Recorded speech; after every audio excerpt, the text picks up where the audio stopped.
and welcome to Mindscapes, a series of conversations with the men and women whose ideas, visions and philosophies defined contemporary India. My guest today is one of India's great living artists. He's also a poet, a philosopher and a humanist. He's deeply rooted in the traditions of India, but his work has been accessible, applauded and presented in the museums of the world. I'm delighted to welcome Amar Nath Sehgal. Welcome. Thank you, sir. I should share that it was 20 years ago that I first met you and had the privilege of making my first film on you as a filmmaker. And I sense that from that time, in recent years certainly, that your enormous passion and the enormous agony that the earlier work represented to social concerns and issues has begun to find a more activist expression, so that you're not just an artist who's sort of responding to the environment and expressing your sensibility, but you're more activist now. You have set up a foundation both based in Luxembourg and in India to support young artists and other people in the crafts. You have recently produced a series of posters against drug abuse. You led a campaign in Delhi against hoardings. Did you find that in some ways that your art was not containing your anguish? Well, the thing is, as an artist, with my sensitivities, I perceived all these happenings. My children never took drugs, say. I felt that other people's children should not take drugs. So I took to the drug abuse campaign, and I went with that to America, and I was really rewarded with a lot of intensive encouragement that, well, my posters and this were the best ever produced. Even the drug administration in Vienna, they also felt the same thing. So I did that. About hoarding, I felt that, well, it is lending a great nuisance in his civil life, in the life of a city, in the urban life, and I felt that it should be removed. There was a big hoarding next to my house, and it was a big eyesore for me whenever I was entering, as if it was going to fall on me. So I made a case against them. They wanted to bribe me, they wanted to pay me to withdraw the case. I said, nothing doing. I want this to be removed and all over Delhi to be removed. So I made a case against the governor and even against the MCD, Municipal Committee of Corporation and so on. And I succeeded.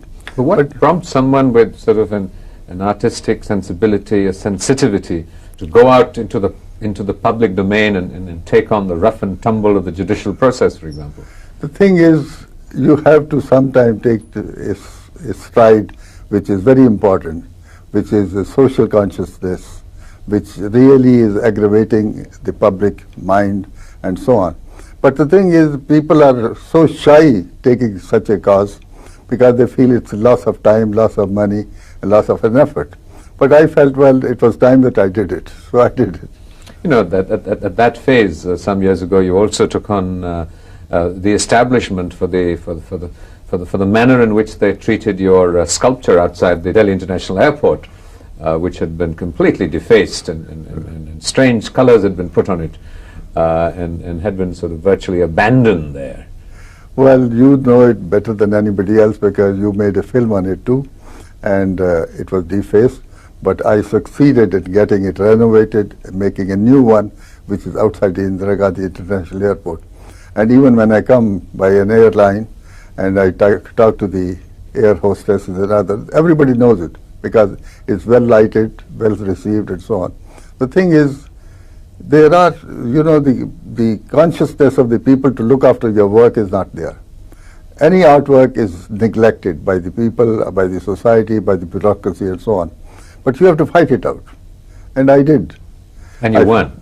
I won. Now I have to win the case in the Vigyan Bhavan. I know that I am on a very good wicket, and the judge is even in my favor because it has proved beyond doubt that they mutilated the work. It's proved beyond doubt that part is missing and so on. So what I should explain is that you had this mural in Vigyan Bhavan, and following the fire when Vigyan Bhavan was being renovated, these murals were mutilated and no, this was done before the fire. If it was done with the fire, I could not even make a case against the government. It was done before the fire and very consciously. They could have asked me. They could have come to me, well, we want to take it down. I would have helped them to take it down and get it stored and put it elsewhere. I mean, I do not stand on that ceremony that, well, a work is absolutely essential. Well, it can be really renovated and put up in a new place. But they did ask me and they just mutilated it. And then people sold it from here and there. I do not know this. They made money or whatever it is. But one third is missing. So do you feel that, when a work of art is completed, you feel a continuing relationship with it? I don't feel, but the society should feel. It's the responsibility of the society to look after the artwork.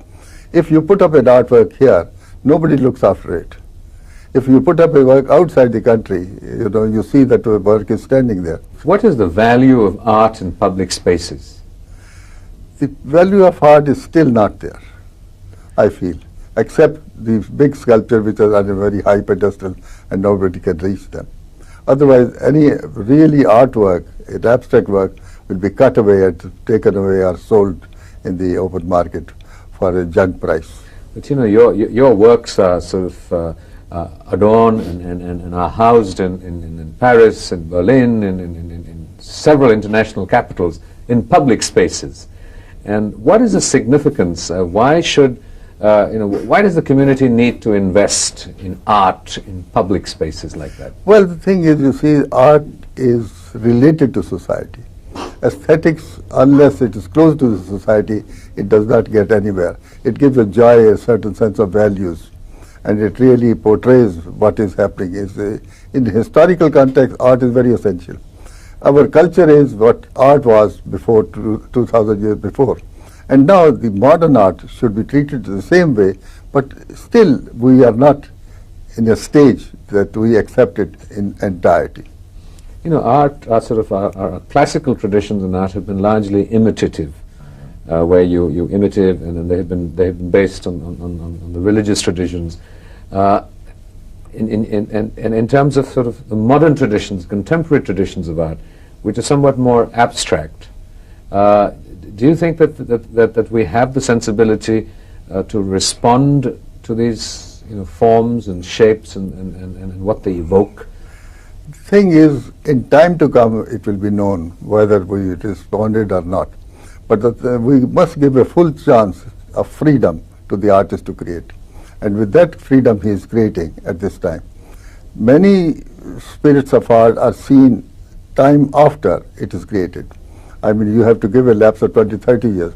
I was once with a curator of a gallery in Washington, and I said, what is your way of acquiring here? He said, we only acquire after 30 years after the death of the artist. I said, this is not a good thing for any artist to know. But he said, well, we only know whether he's living or dead in terms of his creativity. So this is what it is, that we have to give a lapse of time for people to assimilate, so that the idea of the creativity sags in the mind of the people or not. I mean, otherwise it can't be taken for granted at the time when it is created. What do you think is the relevance, the value of art per se? Why should the society and the community invest in art? What does it pay back to the community? The thing is, it's a joy. Its aesthetics is a joy in itself, and that you give as a sort of freedom to the creator to create and a freedom to the spectator to perceive. And that perception should be left completely to the society.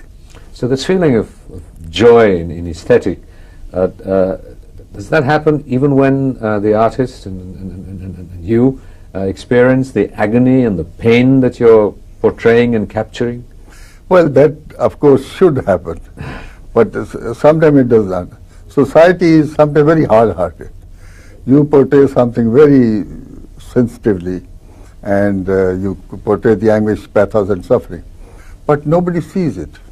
I mean, even they just pass by, it does not reflect their sensibility. It does not really go deeper beyond their immediate viewing. How conscious are you of your audience and who you're making your sculpture for?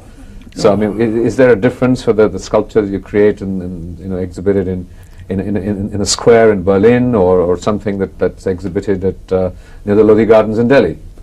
Well, the thing is, you have to leave it to the people. I can't be just a judge of my own work that way. You have to leave it. You do the work in all sensitivity, with all dedication, and with your heart in it. But it's left to the society how they take it. And sometimes, society is hard-hearted. I mean, you see what is happening in Bosnia, you see what is happening in Czechia, you see what is happening in Moscow, and the terrorism or Kargil and so on. There is a lot of pathos and suffering.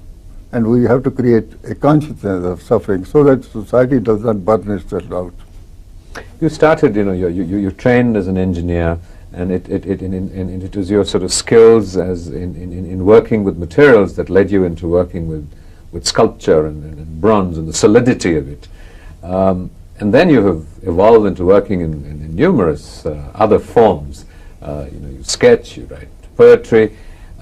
Which impulse translates into which form? Well, to me, all art is the same. It's only the employment of material. You have to be good at words to make a poem. You have to be good at something. You have to be good with material to make a good sculpture. You have to be good with colors to make a composition. The thing is, sensitivity is one. Perception is one. It's how you can mold the material into the form which is artful, which is whether poetry or sculpture or graphic or bronze and so on and so forth. How does the sort of the effort, the integrity, the intensity of your feeling and craft, what happens in between? There is a sort of relationship, I feel. What is the relationship? What is the process? Well, the thing is, it's a very funny thing. Sometimes you feel something and you do not know how it comes, but sometimes it just travels through. Whether it travels through senses, whether there is perception in the mind or in the body or in the brain, but there is perception and the execution are so related. Are there sort of physical sensations that you feel you want to sort of express? No, it's the mind. It is the mind that works. And what's very interesting in your work, and even though that you have been so deeply rooted in the Indian tradition, you have also been extremely Western, or shall I say global, in your exposure. Well, the thing is, you have to perceive things, what is happening all over, and the happening all over affects us. The media has brought worlds close to one another. What happened in Moscow, we know it the very next day, maybe the very next hour. What happened in Pakistan, we knew it within half an hour. Well, these happenings affect us. And this is how, perceptions are so cute, the sensitivity is so much that happenings anywhere affect an artist. These happenings are related to what you create. And this is what I did all the time, and I still keep doing it. Your work has also been used beyond just the museums. You've been working on things like postal stamp. We discussed the posters on drug abuse. We've discussed public spaces, private collections, a whole range of applications. Do you have an audience in mind when you create, or do you respond to a need? What comes first? To be very frank with you, you never have an audience unless you are commissioned for it. The audience comes later. First is your idea, your dedication to the idea and the ideals. With that you create something. And when the creation comes in, then after that comes the marketing. Whether you market it yourself or the society accepts it themselves is for them to see. And how important is this aspect of marketing, publicity, organizing things so that your work is seen and heard? Sculptures cost a lot of money to make. You can't be the ideal artist who just makes it in hopes and waits for society to respond. You have put a nail on the head. To be very frank with you, it's very hard for an artist to survive. Unless he creates and the creation is accepted by the society, he can't create more. because after all, you know, his link to the society is through his work. And unless the acceptance is there, he does not. But men like Van Gogh, men like Gauguin, they created and their work was not accepted, they didn't even sell. And now, of course, they are worth billions all over, you know that. But the thing is, the dedication has to be there all the time. In the modern times, you cannot survive without money and without adequate sales of your work. So whatever you create with all your dedication and with all your sensitivity, you have to see that, well, it reaches the people. It is accepted by the people. It is admired by the people, and so on and so forth. So this admiration is something which artist looks for. Rightly or wrongly, it's the ego of the artist. Unless it's fed here and there, it does not lead him to better works later, to my mind. So when is this process of creation completed for you? When you know, the work of art has been acknowledged, admired, received, understood by the audience, by the community, or when it's physically made, or when it's marketed, or when? I give you one example about myself. Of course, others, many examples can be available. I collected some of my poems with which I went to Germany. And somebody met me, he said, well, I can translate your poem in German. In 1976, he brought out a volume of my poems in German. And it was at the Frankfurt Book Fair, was very well received. It was noted here too. But 20 years I kept still, didn't even bother. Till the Poetry Society here felt, my God, your poems published in German in a different language, why not here? So they started. The thing was that, well, the acceptance was at one place, it led to the acceptance in another place. A publisher published and he sold all the copies. And then a second edition came, now I'll come with the third one. The thing is, unless it is accepted, I would not have come with the third one maybe. But it gives you an impetus to create more. That, well, your work is accepted, it's liked by people, it had reviews here, elsewhere, and so on and so forth. That gives you a little more impetus to create more. Do you feel that sort of, you know, in the phases of your life, sort of, you know, youth, middle age, and as you move towards being a senior citizen, you're not there yet, do you feel a different relationship with the art forms? Is sculpture somewhat more, how do I put it, tangible, physical, requires more energy, physical energy, and you feel that that's not what you really want to engage in immediately? Do you feel any changes? No, the thing is, sometimes you feel like doing one work or another. Sometimes the material becomes a little encumbersome, like sculpture, like painting, like clay, plaster, and so on and so forth. So you dabble with paper and paint and so on and so forth, with pencil, and you create. In the last 5 days, as a matter of fact, I must have created 4 or 5 small paintings. I enjoy it because I had the colors and so on and so forth. I was sitting on the table and spending a lot of my time on some of them. But if I was to work with the materials, probably I could not have survived because I would not have created all that I created in terms of design on piece of paper. So if the material sometimes motivates you to be quick and sharp, and all that what is within you comes out. Or if you take a piece of paper and a pencil or a pen, you write a piece of poem. But you know, some forms like sculpture take a long time to create, and the process of translating a sensibility into form is much more complicated, complex, and dependent on many circumstances, from the person who casts your sculpture and the finishing it of it in the materials and what have you. Are you sometimes frustrated between what you set out to create and what finally got created? No. I've been lucky.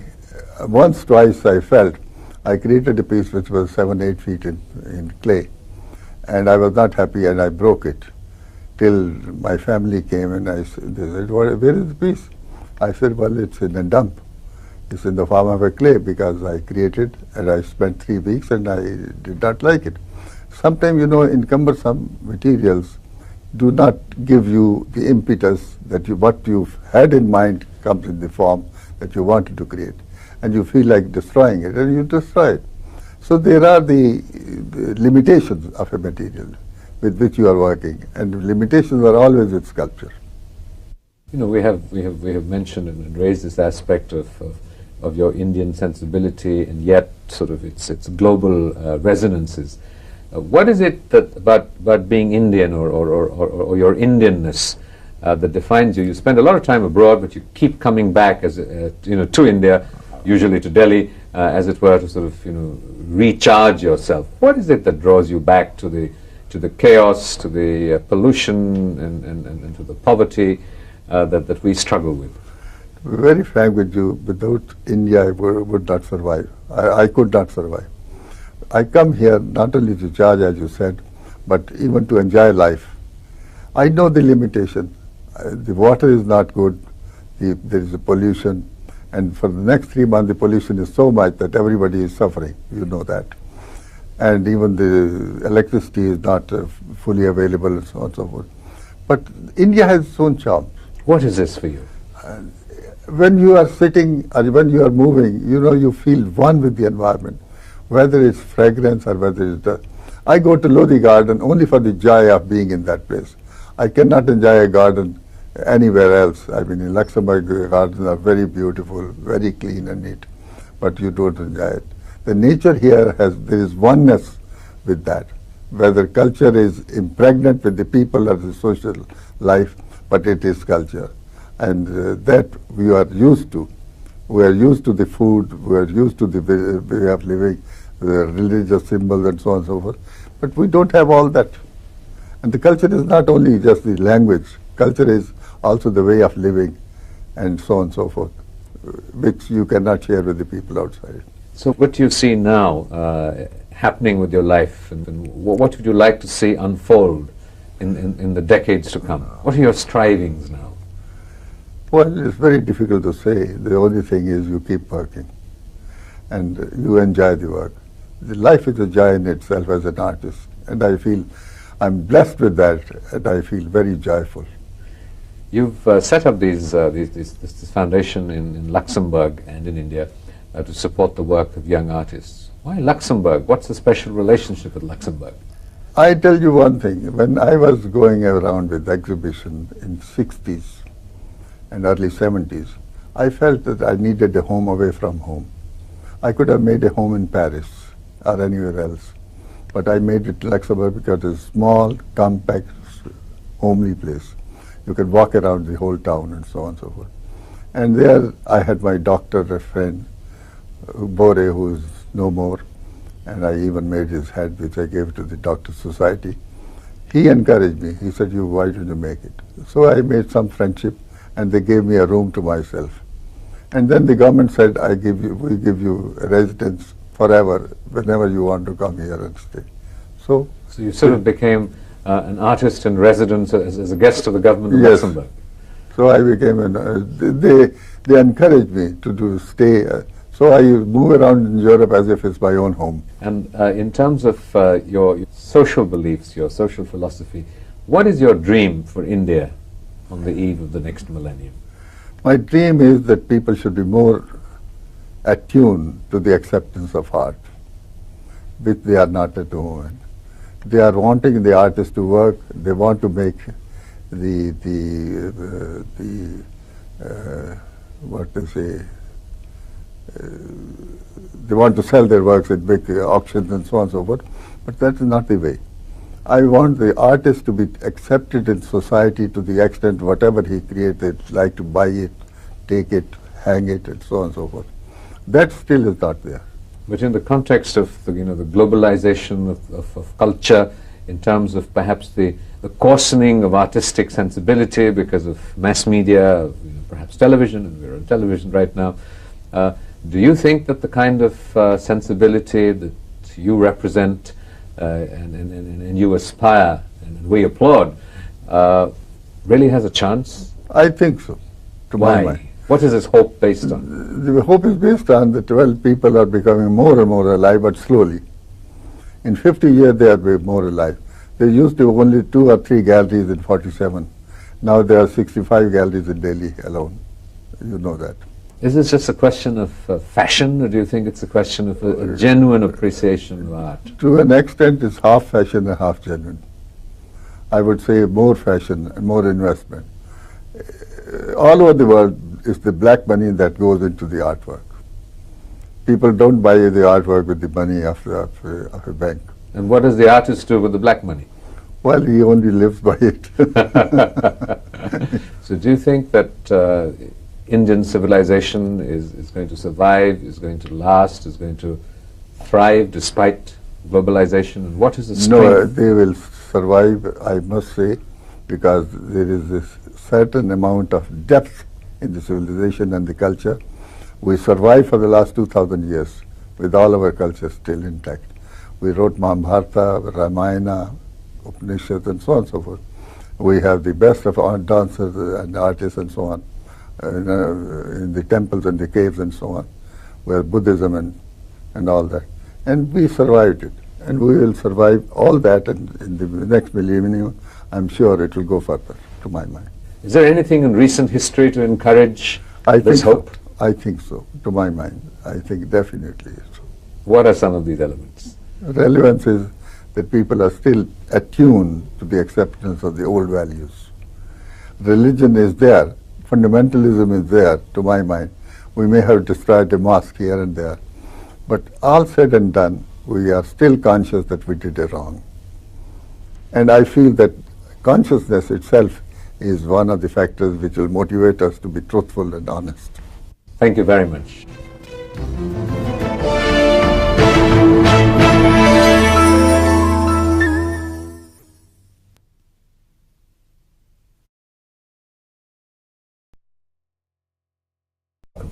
Thank you, sir. You know, I should share that it was 20 years ago that I first met you and had the privilege of making my first film on you as a filmmaker. And I sense that from that time, in recent years certainly, that your enormous passion and the enormous agony that the earlier work represented to social concerns and issues has begun to find a more activist expression, so that you're not just an artist who's sort of responding to the environment and expressing your sensibility, but you're more activist now. You have set up a foundation both based in Luxembourg and in India to support young artists and other people in the crafts. You have recently produced a series of posters against drug abuse. You led a campaign in Delhi against hoardings. Did you find that in some ways that your art was not containing your anguish? Well, the thing is, as an artist, with my sensitivities, I perceived all these happenings. My children never took drugs, say. I felt that other people's children should not take drugs. So I took to the drug abuse campaign. And I went with that to America, and I was really rewarded with a lot of intensive encouragement that, well, my posters and this were the best ever produced. Even the drug administration in Vienna, they also felt the same thing. So I did that. About hoarding, I felt that, well, it is lending a great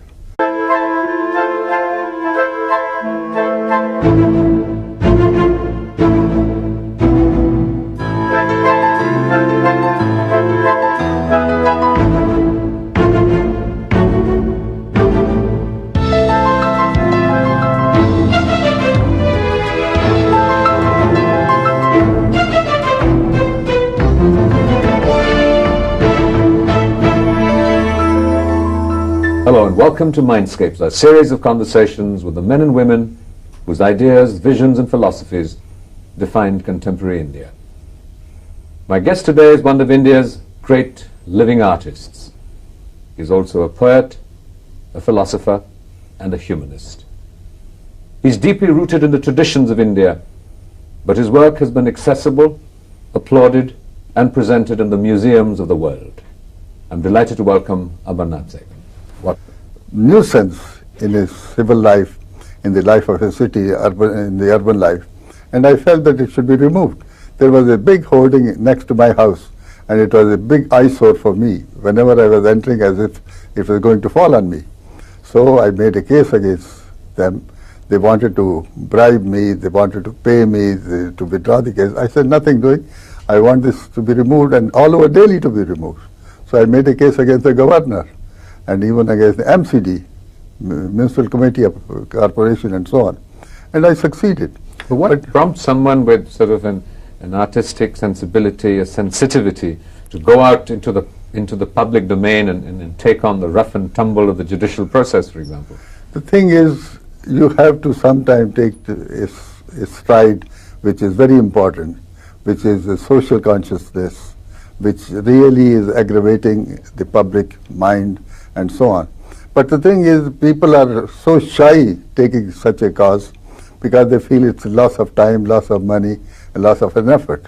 But I felt, well, it was time that I did it, so I did it. You know, at that phase, some years ago, you also took on the establishment for the manner in which they treated your sculpture outside the Delhi International Airport, which had been completely defaced and strange colors had been put on it, and had been sort of virtually abandoned there.